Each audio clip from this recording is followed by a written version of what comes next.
Right, thank you very much. So Metals X is we're the largest tin producer in Australia. In fact, we're the only significant tin producer in Australia. It is a 50-50 joint venture, mainly with a consortium of Yunnan Tin, which is the largest producer in the world, responsible for about 20% of global supply.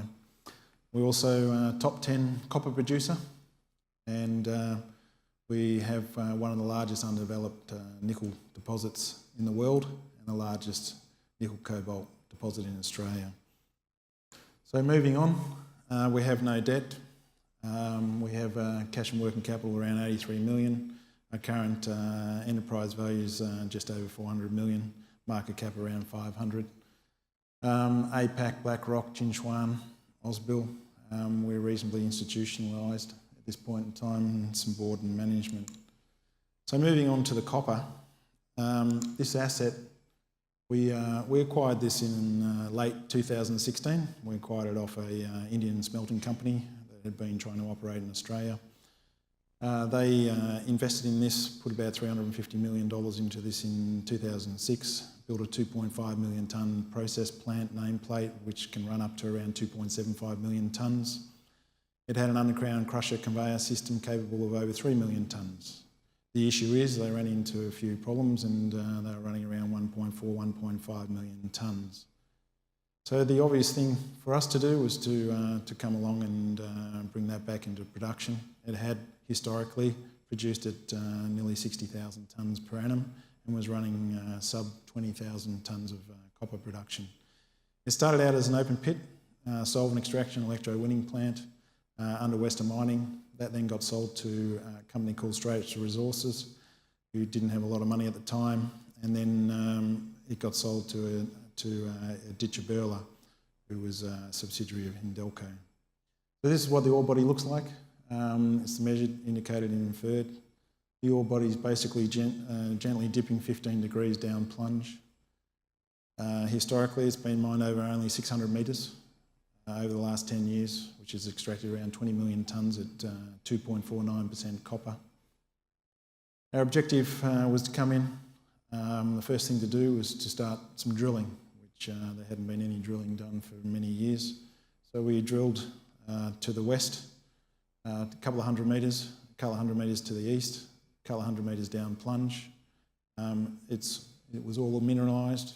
We've converted that first 20 to 30,000 metres of drilling into 6 years reserve. We inherited a 1 year reserve.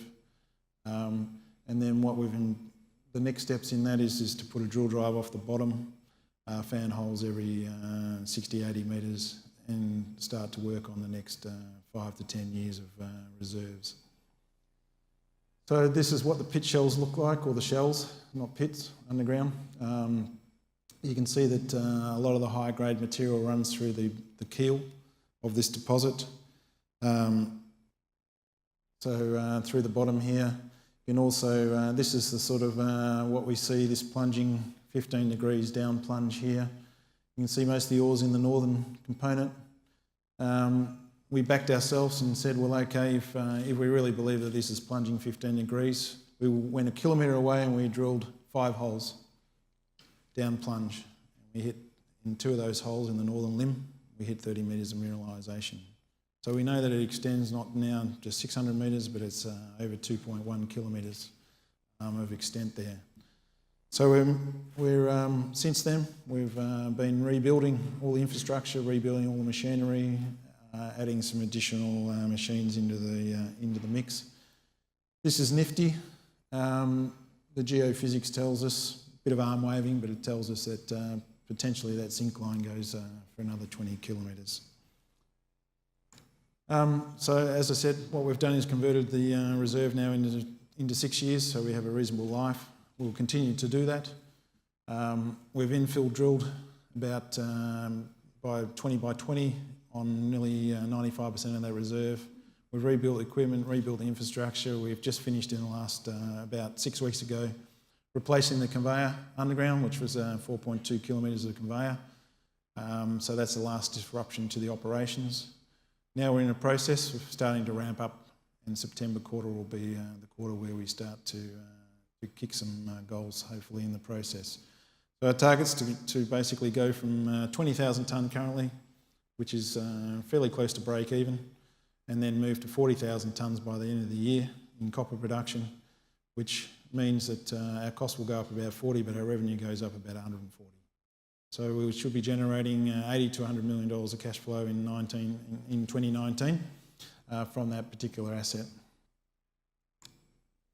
This is just some examples of, unfortunately, what we inherited as far as geological models, which slowed us up a little bit. And now we've infilled those where you can see that there's quite a lot of more geological structure in there. So what it means is that when we go somewhere now, we actually know that the ore's there, where it is, what the grade is. In addition to that, we picked up some substantial exploration ground. These are 20 kilometres increments here. The red is copper anomalies, the blue-green's lead zinc. So we cover over 160 kilometres. Down the bottom here we have a deposit called Maroochydore. Nifty sits here. This deposit's already 500,000 tonnes of copper. So there's an opportunity to continue, and we believe that there will be hopefully more Nifties within that region. So Telfer gold sits here, McIntyre. There's been some recent discoveries just up here. It's in the Pilbara. In the southern Pilbara. It's about 350 kilometres from the coast. So moving on to the tin, this is another massive system, a couple of kilometres across, a couple of kilometres coming out the page. It's already mined over 230,000 tonnes of tin. We believe it's going to be there for quite some time to come. It's got about 8 years reserve, 18 years resource, and we keep growing that. So at the moment, we're running around a $9,000 cash margin on that, producing around 7,000 tonnes of tin. As I said, it's a 50-50 joint venture.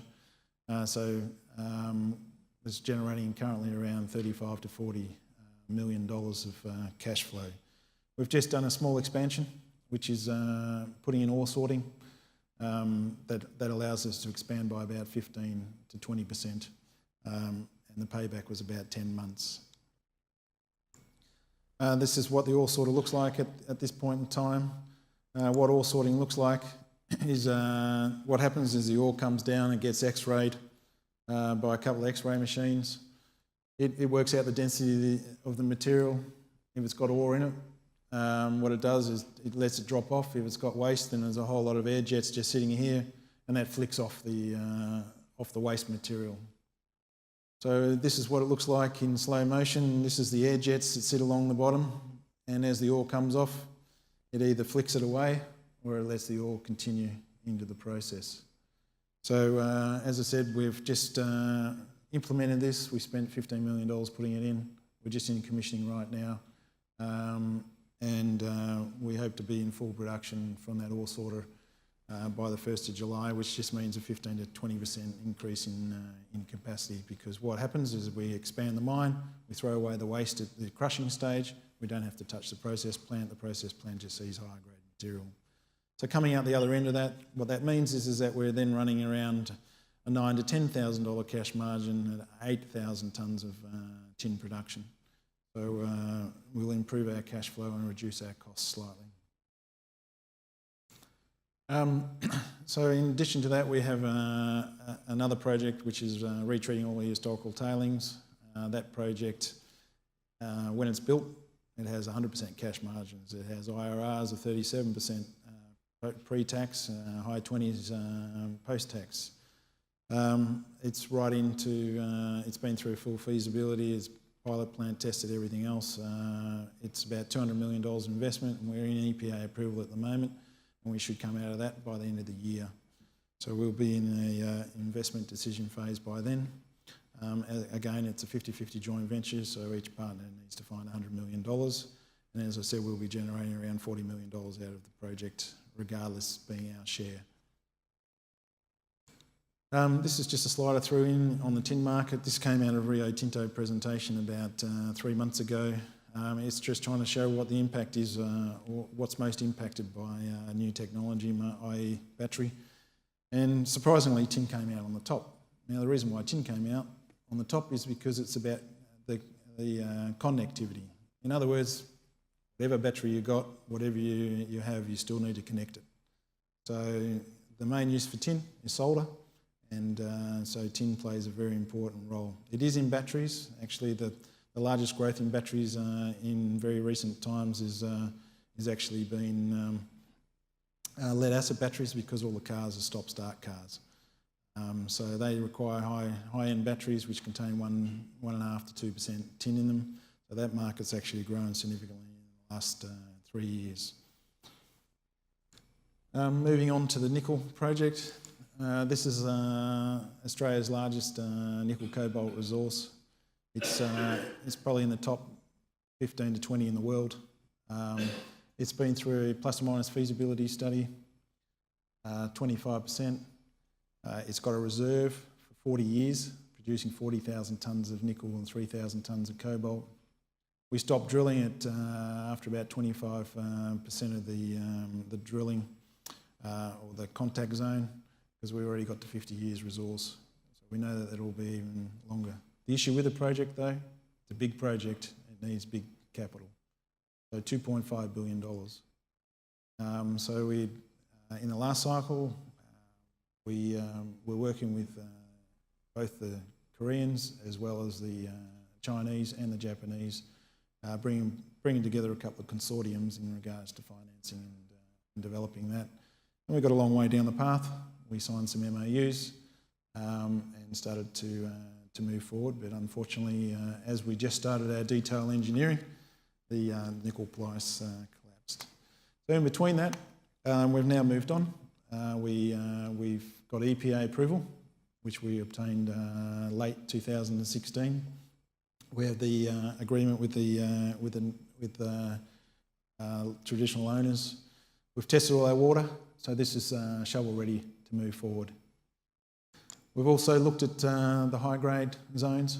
This just improves the economics as well as creates the opportunities to basically reduce the capital for the same production. So we can dial up several, 30 million tonnes of 0.14%, 110 million tonnes of 0.11, or the global resource is 167 million tonnes, or the global reserve, I should say, 167 million tonnes at 0.07% cobalt. We have several options there. Mining on this is minimal. It's 1-to-1 strip ratio for the whole reserve. It's mining chalk, it's all exposed from surface. Some of it goes down to 280 metres on average, about 90 metres. It's 10 kilometres long, about 600 metres wide. So it's mining's nothing, it's all about processing. So where do we look? This is where we are in Australia. We obviously sit out there on a global resource, quite strongly out by ourselves. If we look at high grading, then we can go up in grade, and obviously in going up in grade, you go down in tonnes. But the outcome here is that this is what it looks like. That's where Wingelina sits. It's 10 kilometres long, as I said. This is the contact zone, which is defined from the layered intrusive. We did a small program up here and added another 33 million tonnes. So we know there's a lot more potential mineralisation along there, and we think that we're going to be there for quite some time once we construct this. We've also been in the laboratory and produced some nickel sulphate and cobalt sulphate, so we can produce the products, produce the sulphates, sulphides, hydroxides, carbonates. So whatever we want, we can do that. So where we're at now, we're back out talking to our strategic partners, talking to them about that here's all the options, we can produce whatever product, we can high grade this, and basically what we're really doing is working together and working out where the nickel cycle is really going in the process. Obviously cobalt price is high, not quite sure where nickel is at the moment. So we're out there starting to talk to those partners again. So in summary, we have three very world-class assets. We have a copper asset that I believe that will be there for a long time. It's going from 20,000 tonnes to 40,000 tonnes of production in the next 6 months, which is the biggest leverage in the company. We've been working on it for 18 months. We've got now 6 months to ramp that that up. We also have a very prospective ground holding there, which covers 160 kilometres, which is well known in the Paterson province there. We have Renison, which is the tin asset that has just gone through an expansion, good strong cash flow. We have an upside project there, which would add another 60% of production, which is in EPA approval. And then we have the largest undeveloped nickel cobalt scandium deposit in Australia, which we're currently showing all the options, and we're just working through with our strategic partners on future development of that. We have no cash and working we have plenty of cash. We've got no debt and cash and working capital of around $80 million. So thank you very much.